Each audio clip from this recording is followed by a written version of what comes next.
it's Leanna. You guys know me as LiLi from Don't Feed the Gamers.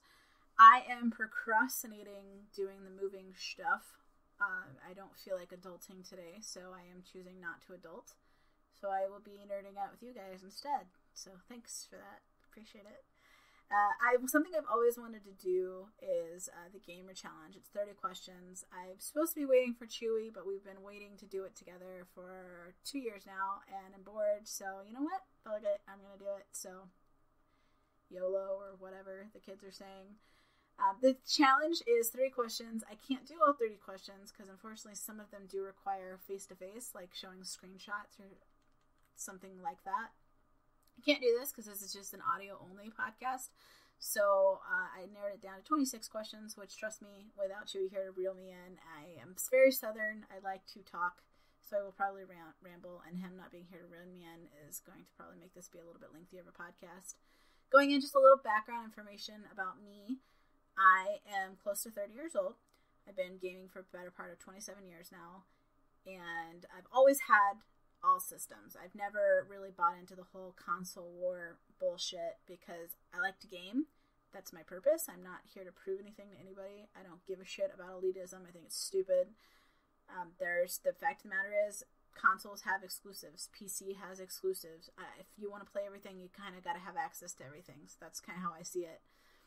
So that being said, I do answer a couple questions about platforms.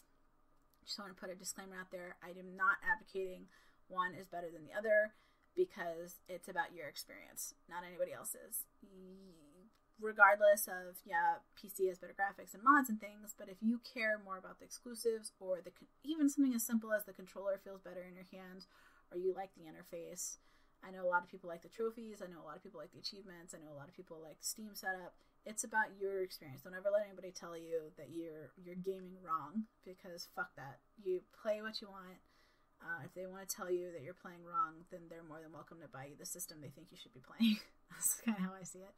But yeah, I just wanted to give that little in there, and then just a little background of my age and my gaming experience. So I had everything: Nintendo, Sega, Atari, fucking Commodore, way the fuck back in the day, because my mom, and all the way up until present gen with PS4, Xbox One, and PC. So let's get started, shall we?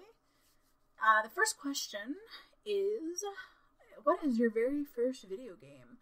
This one I kind of had to think about just because I know technically the very first video game I ever played was the very first Mario. However, I was so young, I was kind of more just the player too, so my mom could have extra lives. So I don't really count it. For me, the very first game that I took a genuine interest in and played standalone by myself was Contra 3 for the SNES. That game was badass and so fucking hard. Like, fuck that game. Even now, like, I die so many times. But it was so much fun. That game will put hair on your chest. No shit. Very good game. It's still, to this day, one of my top 10 favorite games of all times. So yeah, that was my first gaming experience that I enjoy. And first gaming experience that I cognitively sought out. So, hell yeah. Second question is, what is your favorite video game character? I'm going to say right now I'm going to cheat, because I can't.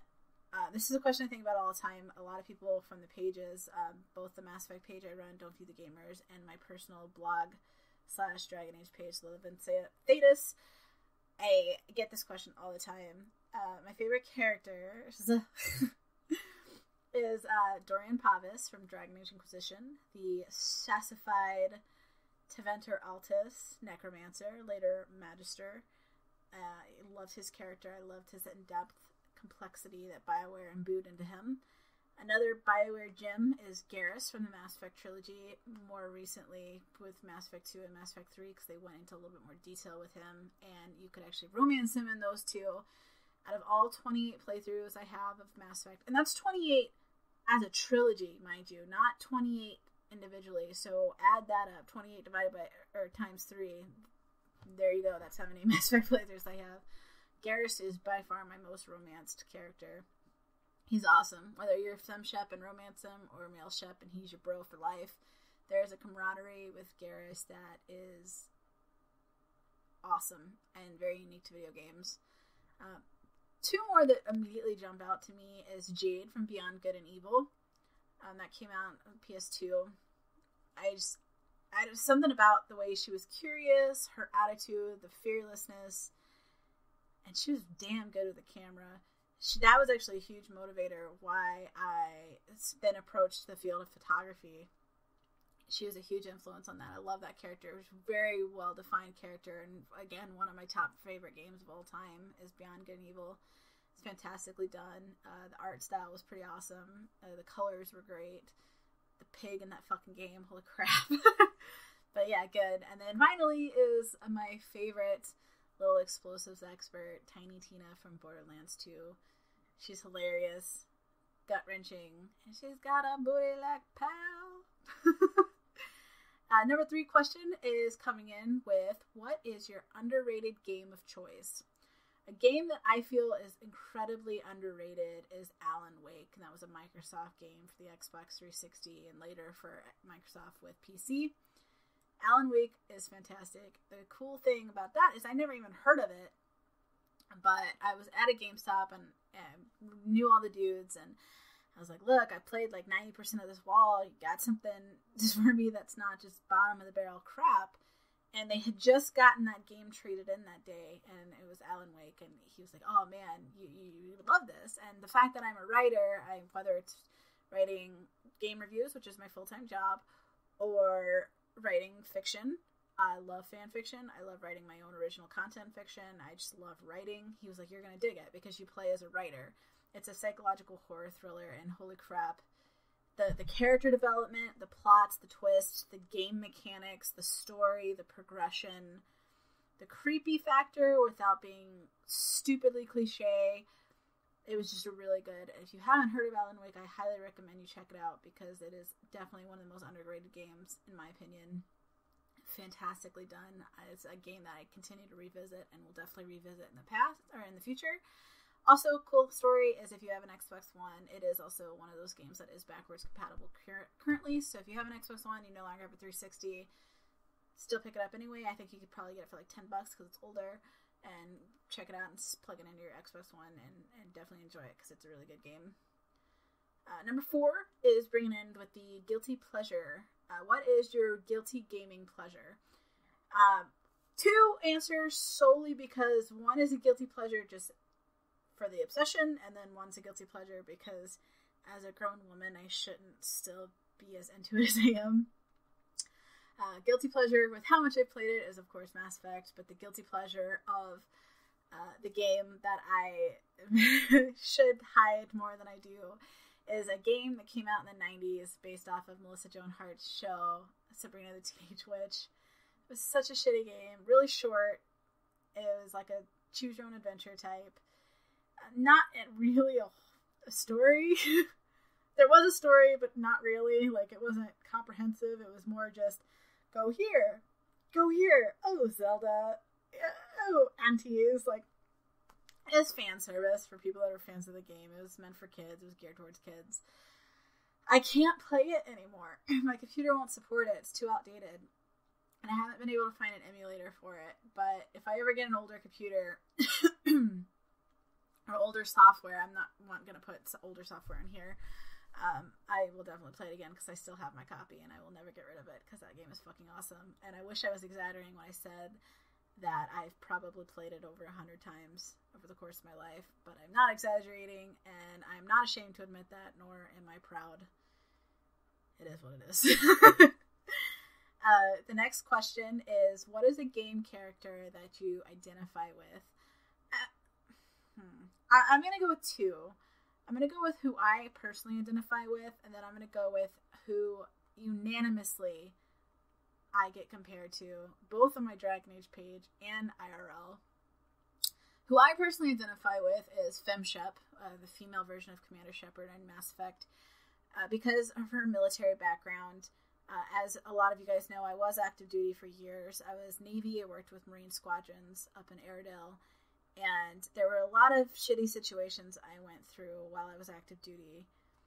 And a lot of times when I thought it was too much, I didn't think I could keep going on with certain things, or I couldn't do certain things, I know it sounds stupid and it sounds really corny, and I'm probably gonna get a lot of shit for it, but I would be like, well, what would Commander Shepard do? Commander Shepard would kick fucking ass and quit moping about it. And I know that's not how it is for everybody, but for me, it was the kick in the ass I needed. And so yeah, FemShep all the way. You know, she was a huge motivator. BioWare gave me that as a huge motivator in my own endeavors with my military background. The one I get compared to the most, and it's so funny because day one of release, I probably had 10 text messages of going, oh my god, you're in this game, is Sarah from Dragon Age Inquisition. With Sarah's character, and this explains so much in my actual life, there is no middle ground with her. Either you absolutely love her and think she's the most precious thing in the world, or you can't fucking stand her because she's obnoxious. She's a prankster. She's very firm in her beliefs. She's very no bullshit. Like, she didn't want to deal with, like, rich people and snottiness and snobbers and whatever. And she's huge, like I said, she's a huge prankster, and she's just hilarious. Crude jokes, not safe for work jokes, and that is definitely my humor style. I'm actually cosplaying as her, as a punk rock version of her for this year's Chicago Comic-Con. But I am very proud when people compare me to her. I've even had strangers compare me to her in work environments, and it's funny because I personally love her. I love her honesty, and I love how unique she is, and she's a very adorable romance option. I romanced her with one of my 9 Inquisitors that I had, not 9 playthroughs of Inquisition, and she was a fun romance, I will tell you that. And the love scene with her is so hilarious. It's not sappy like it is with a lot of the characters, unlike, you know, Bull and Sarah are the two, like, humorous ones, and I really like her. Next question goes into most annoying character. I already know I'm going to lose followers to this. You're going to hate me, and I get this a lot on the Mass Effect page I run, which is the largest Mass Effect fan page on Facebook as of right now, is I cannot stand Liara. Liara Chisoni from the Mass Effect trilogy. Logically, especially after reading the comic books, logically, she's a very strong character. She's very loyal.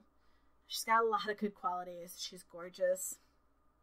To me, something with her personality, her voice, her actions, to me comes off as very weak, even though logically I know she's not a weak character, but to me, in my head, I process her as a weak character. I see her as very clingy. I just don't like how she handles situations. She's very pushy, very, I don't know. And I know she's not weak, especially if you play the Shadow Broker DLC, but she just registers as a weak character for me. And there's sometimes where I'll take her on missions because she's the right person for the mission, but every time she talks, it just, I just want to throttle her. But yeah, that's the unpopular one. That's the one I get lynched for every time, because Liara fans, they are loyal to the bone, and they have their pitchforks at the ready to take your ass on. I learned that early. The other two that jump out immediately, I can't stand them for the same exact fucking reason as each other, is Natalia from GoldenEye 64 and the President's Daughter in Resident Evil 4. What the fuck? You're an escort. You should follow me. You want to live? Follow me. Why do you not follow me? Do you not want to live? Infuriating. Like, it's these games like this made me hate escort missions. Luckily, there's other games that kind of reeled it back in, like Bioshock Infinite. She was a really good escort in PC. But I remember there's one part in Resident Evil 4 where you're in, like, a corridor and you have to, like, shut the gate down to separate between you and a zombie that's, like, on this contraption that has a drill, and he's, like, driving towards you. And she would never follow me through that gate so I could close the gate, so she would just keep dying. And I was stuck in this repetitive loop of just her dying because she's a stupid escort mission. And her voice and her scream! It's so fucking annoying. It, like, haunted my dreams. So eventually I just got fed up. I'm like, oh, I can't get you to follow me, so fuck it, die. And, like, I would, like, purposely set it up where I could, like, watch her die over and over and over and over again. And I got way too much pleasure out of it because she annoyed the piss out of me. You're not gonna follow me? Die. Whatever. Question number 7 is favorite gaming couple. This one is not canon, and for those that don't know that terminology, non-canon means it's not written into the story. However, it is very, very, very insinuated, and even one of the lead developers or lead writers for Dragon Age Inquisition even said that they did this on purpose, is Dorian Pavis and Cullen Rufford. And if you look at fanfiction sites like AO3 or fanfiction.net, it is littered with Cullen Dorian fics, and I myself am guilty of writing several. I love it. Going into more canon, Femshep and Garrus, and female Warden and Alistair. Femshep and Garrus is obviously Mass Effect. Female Warden Alistair is Dragon Age Origin, and later Dragon Age Awakening. Cute romance. He's obsessed with cheese and licking lampposts, and it's just adorable, and he's so funny and just awkward, and I love it. I like the awkward ones. So Garrus's romance is really awkward too, when he tries to give wine. He just stands there awkwardly like, I don't know what to do with my hands. Best soundtrack, I would be the Mass Effect series, just because, and that's not me being partial to the series itself, it's actually fucking beautiful. And it's so funny because you can hear it and you're immediately taken back to that place in the game. And there's so many heart-wrenching moments in that game. It's powerful. And I'm sure most gamers will agree with me. Any Legend of Zelda game has beautiful soundtracks. They've always picked the best composers. Personally, my favorite Legend of Zelda game soundtrack would be for Twilight Princess. Perfect segue to the next question, though. Saddest game scene.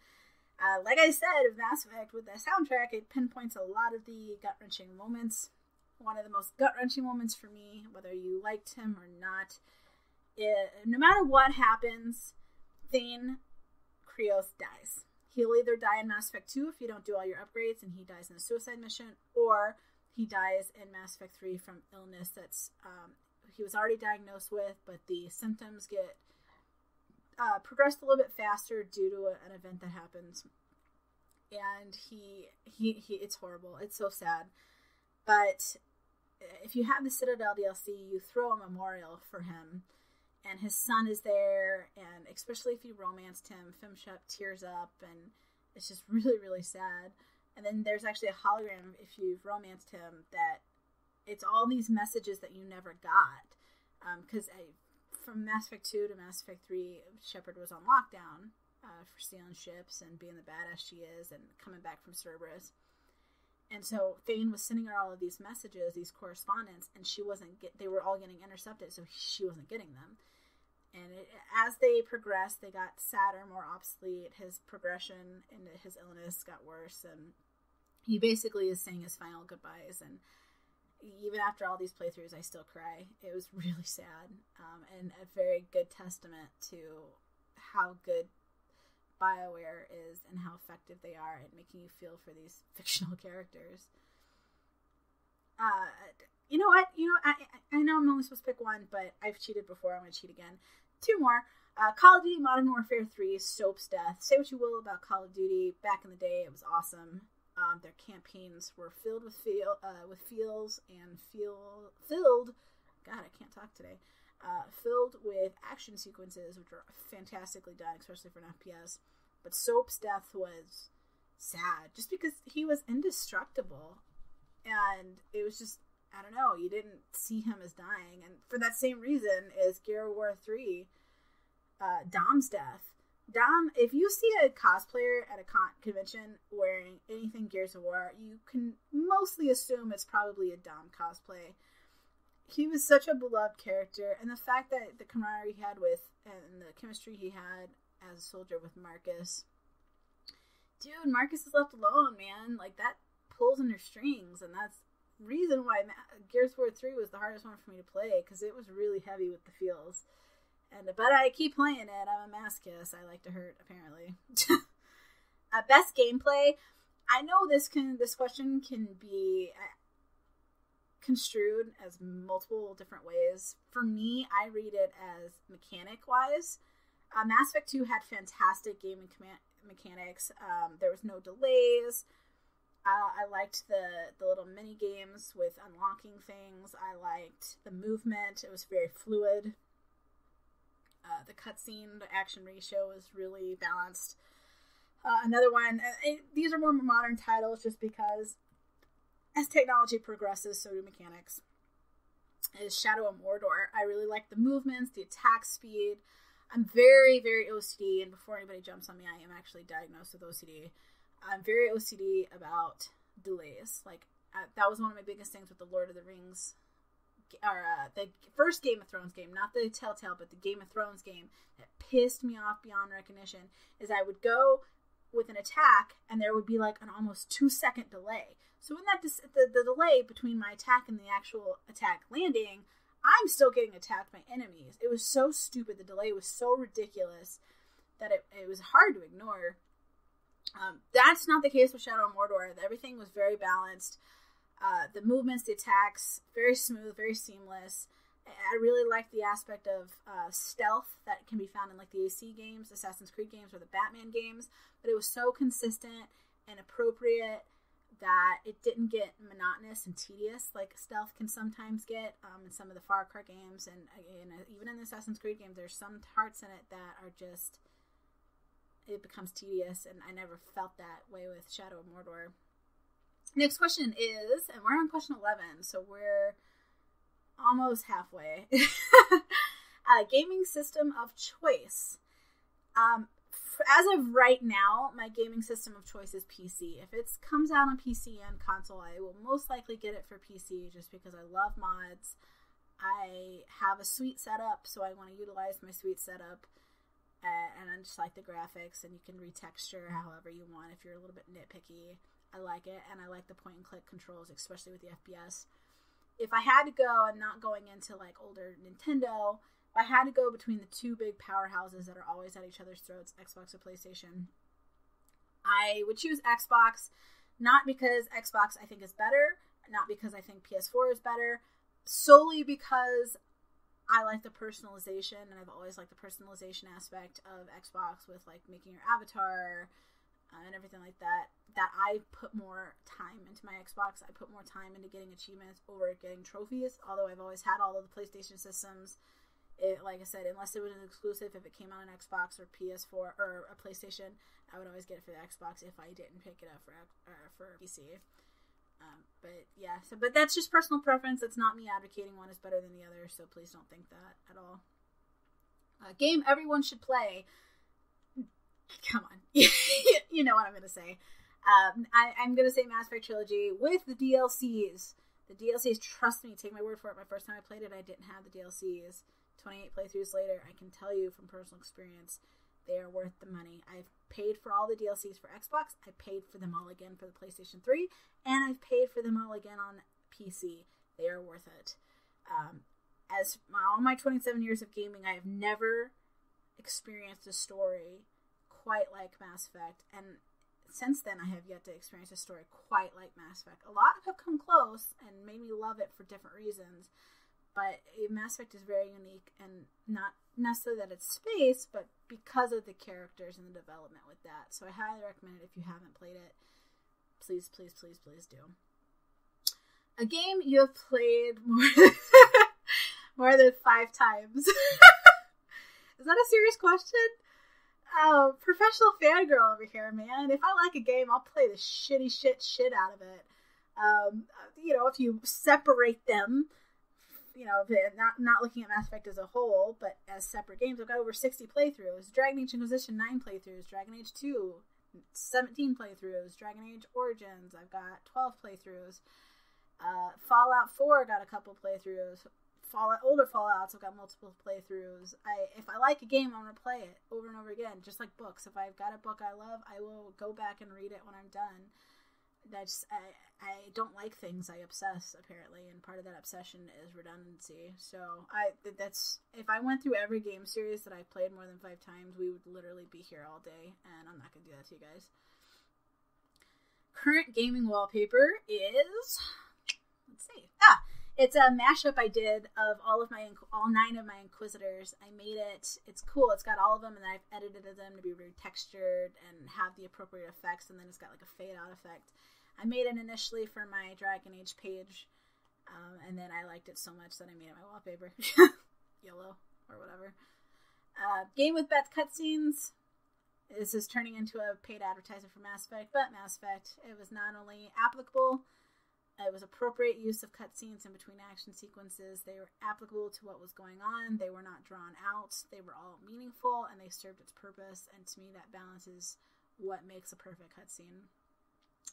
Favorite antagonist? Handsome Jack. I really like Handsome Jack from Borderlands, and it really threw me for a loop when I played the pre-sequel when he wasn't trying to kill me. And then again, playing with him after he died in the Telltale Tales from Borderlands, because you play with his technical version of his ghost, and I don't like him most of the time, but I appreciate him.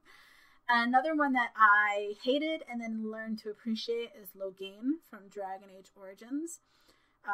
Loved executing him through a couple of my playthroughs. Otherwise, I would make him my a warden with us.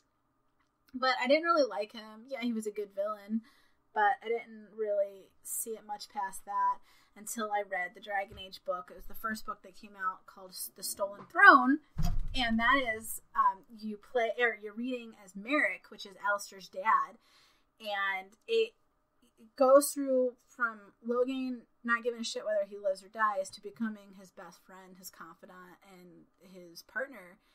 And it really, when I went back to playing Dragon Age Origin after reading the book, and that line of, they killed my best friend, it hit hard, because then you actually saw the friendship between him and Merrick, and it made a lot of things and actions that Loghain did in the game make more sense. It doesn't excuse them by any means, but you can at least see where he's coming from. And last but not least is Gladys from Portal. That fucking homicidal maniac robot. And later, Potato in Portal 2. But some of the funniest lines I've ever heard from a game came from her. And she's just great. And the progression of that character. And the end, when she sings her song at the end of Portal 2, where she's, you know what, just go. I'm tired of trying to kill you. It's taking way too much effort. Just fucking go. And it was hilarious. God, it's cracked me up. Favorite protagonist? Commander Shepard, hands down. Although I do want to say another one, just because I feel like I haven't been really giving a good nod to Nintendo, even though Nintendo has a very big place in my heart, is Chrom from the Fire Emblem series. He is a really balanced character. Strong when he needed to be, soft when he needed to be. Good character, and cool twist surrounding that character as well. Question 18. Oops, sorry. What is happening? I don't even know. Technical difficulties. Sorry, dudes. Question 18. If you could live in any video game world, what world would you live in? Assuming I could pick my role in this world, not be a mage, and not be a member of the Qunari, or the Qun. I would pick to live in Thedas, which is the world surrounding Dragon Age. I would love to be a pirate with Isabella. Especially Isabella from Dragon Age 2. Because she, especially if you read the comics, she is so loyal to her crew and would do anything for her crew. That'd be fun. And she goes on a lot of adventure, and she does not apologize for who she is at all. And I dig that. Fucking strong woman, knows herself. I love it. One of my favorite lines ever from a woman in a video game is one of the characters, Evelyn, calls her a whore constantly, and she's like, I don't care what you think. She goes, you don't know me, I know me. And yeah, I just loved that. So I would love to work under her, dude, you get to be a pirate. Hell yeah. Favorite genre? RPGs, hands down. Secondly would be the FPS genre. I love RPGs. I love video game RPGs. I love tabletop RPGs. I just love the fantasy aspect. I'm going to skip over number 20, game with best story, because you know what I'm going to say. A game sequel that disappointed you. Okay, I'm not going to go into full detail because I've made a podcast directly answering this question, and it's like a 30-minute podcast explaining why that my opinion later changed. So feel free to check it out. I got a lot of good feedback on it, so if you feel free to check it out, but listen to me when I talk, because it's going to... my reasonings are progressive. But Dragon Age 2, I played it when I first played it after Origins. I had a similar reaction that most people did of what is this? It was monotonous, it was short, it was redundant, and the ending didn't really make sense. The ending felt a little rushed. However, it is one of those games the more and more I play it, because, again, it's a BioWare game, so there's the romances, there's a lot of the different outcomes. And me being a completionist, I wanted to romance everybody. I wanted to romance Sebastian, Isabella, Meryl, Anders, Fenris, everybody. So I've played it a bunch, and I noticed that it was, the more and more I played it, the more and more I liked it. And it was one of those things that there's a lot of details I missed because I was so caught up in being so confused by the differences between Origins and Dragon Age 2 that a lot of those subtle details completely went over my head. And I've got a lot of playthroughs of that game, and I'm still learning shit when I play it. I'm still catching stuff I didn't catch the first time. But if you want to know the exact pinpoint playthrough that changed my world and made Dragon Age 2 not only tolerable, but one of my most enjoyed games, check out that podcast. I explain it in detail, and I'd love your feedback on it for sure. Favorite classic game? The Contra series, hands down. There was a bunch of them. Contra 3, like I mentioned in my very first question. Contra will always have a special place in my heart, as well as the Metroid games that originally came out on the NES. I loved seeing the progression of that as technology progressed. Some of them were hit and miss, but whatever. It's a long-standing series. Of course, you're going to have some hiccups along the way. But those are the two classic series that will always kind of define me as a gamer. A game you plan on playing. Again, for me personally, it's kind of like, is that a serious question? I am a game reviewer. That's what I do as a full-time job. That is my paying job, is a game reviewer. So I plan on playing everything. My most anticipated releases, if I play it from that angle, would be Andromeda, which is the new Mass Effect game that's going to be coming out holiday 2016, and the new Uncharted game as well, because I am a huge Nathan Drake fan. And No Man's Sky! I am so excited about No Man's Sky finally getting traction, because I actually knew about it a couple of years ago. One of my buddies who is affiliated with Hello Games, he was telling me about the project, but really couldn't tell me a whole lot. It was still in the beginning stages. And I just remember thinking it was a really sweet, awesome concept. And then fast forward a couple of years later when they did the first unveiling, I'm so fucking stoked. It's everything I wanted. It's what Mass Effect first came out, the first one came out. That's what I expected Mass Effect to be. You know, have the aerial combat, the aerial exploration. So to see that, I'm really stoked. And it's got no ending. As of right now, it's an infinite game. There's no ending inside of it. And they did a cool little trick that movies like Waking Life did, where they filmed real time and digitalized over it. So when you're doing planetary exploration, the blades of grass are all different. It's very cool, a very immersive experience that I'm really stoked for. Best voice acting is question number 24. We're almost to the end. It's almost, we're at 30-minute marker on the podcast, so thanks for bearing with me. You guys are awesome. Best voice acting, I'm going to go immediate knee-jerk reaction, because I get this question a lot too. I'm going to say one male, one female. Jennifer Hale, she is in everything. She is the Troy Baker with boobs.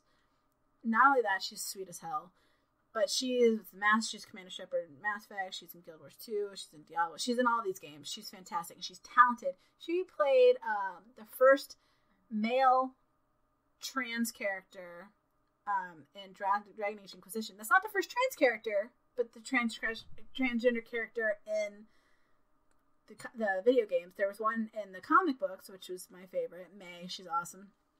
But Jennifer Hale actually played Krem, and she did a really good job at portraying his voice. And she just, I love seeing the expansive variety that Hale has to offer in the video games.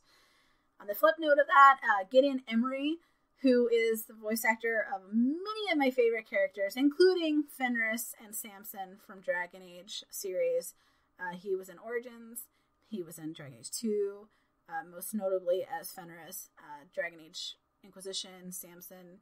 He's in Wolfenstein, StarCraft, Metal Gear Solid, Bound by Flame, Diablo, Dynasty Warriors. I mean, dude's in everything. And he's Call of Duties.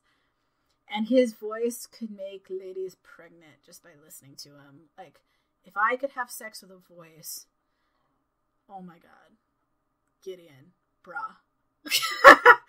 Awesome voice. And that was probably inappropriate. I apologize for the young ears in the audience.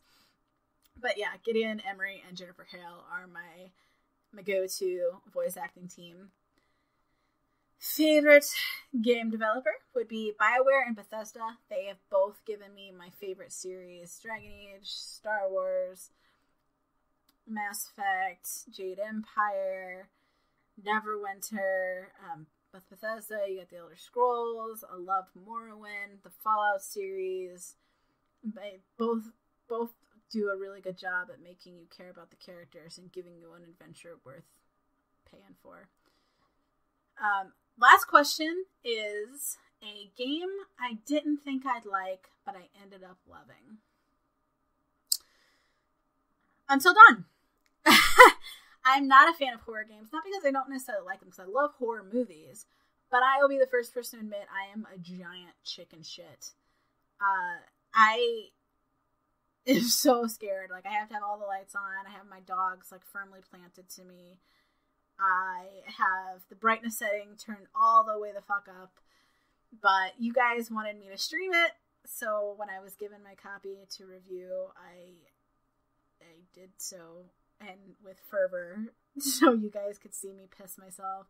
I screamed so much, my neighbor actually came up to the house and was like, "Are you okay? Like, you sound terrified." And I was like, "Yeah, just playing a video game, whatevs." But yeah, it was one of the ones that I ended up loving, not only because I love the archetypes in the game. I appreciated that they wanted to make it campy, but they had good twists, a good story, good character interaction. I have 2 playthroughs of that, and it's really a good game. You can have everybody survive, or you can have everybody die. It's really up to your skill set, which is pretty sweet. I really enjoyed it. What was really special for me was I did my review for another site that I was working on. It wasn't for Supermassive Games, which is the developer of the game. But I remember one of my buddies texted me and he goes, "Hey, check out Supermassive's Twitter." And they featured my review, which was cool. And I was excited. And then a couple days later, they featured me on their main website, which I started fangirling at that point. Cause I'm like, holy shit, like, what the hell? Because, I've worked with developers before, but it was usually me reaching out to them, or it was a mutual meeting of professionalism. But it was the first time, other than when the developers for Child of Light approached me, it was the first time that I was reached out to by them, and they messaged us via Twitter and said thank you so much for the review, and they actually sent me a box of goodies with like Until Dawn stuff, like t-shirts and things like that. And it was really special because I enjoyed their game so much, and I was glad to know that they got to see my enjoyment, and I got to share my enjoyment of their creation with them, so they knew just how much I appreciated it. If you're interested, the review's up on don'tfeedthegamers.com. I can't always put up the reviews I do. Depending on the contracts I have, I'm not allowed to publish them under myself, which is really stupid, but whatever. But the ones I do, or I can remember to do, we kind of keep getting out of contact with our website, don'tfeedthegamers.com. But if you'd like, it's up there. I've got a couple of reviews up there, like Dragon Age Inquisition and Wolfenstein and things like that. So there's that if you're interested. But yeah, so that's the end of the gaming challenge. I probably rambled way more than that's interesting. Thanks for dealing with me. I know I'm not the best at keeping coherent thought. I tend to ramble, and I know my voice is probably stupid. So there's that. But I appreciate you guys letting me talk to you guys and letting me nerd out and procrastinating the adulting bit that I'm still not willing to do. So I'm going to go figure out something else to keep me busy. But yeah, Chewy and I, just an update, we're closing on the house that we bought this week. So we would be moving in there shortly. It's 2 stories, so we're going to actually have an entire studio. Got the paint and everything and the soundproofing. So the studio should be up and running by mid-February. So the podcast, we used to do weekly podcasts when we very first started. We're going to start doing that again. We got a lot of cool projects coming up on the horizon, working with Pop Filter, my buddy who's a colorist for comic books over at Goodnight Digital. We're going to be doing some projects with him. I'm really excited. They got a lot of cool stuff for Don't Feed the Gamers coming this 2016, and I'm stoked to share it with you guys. So yeah, there's that. Look forward to podcasts coming up. Webcasts will be starting up. Got some cool guest stars that I've lined up that are just kind of waiting to set up appointments and waiting for our studio. But yeah, so it's going to be cool. A lot of rad stuff coming for you guys and keep you guys entertained. But yeah, thank you so much for chilling with me, and hopefully you like everything we got coming for you in the future. And yeah, so keep on being rad, game on, and check you guys later.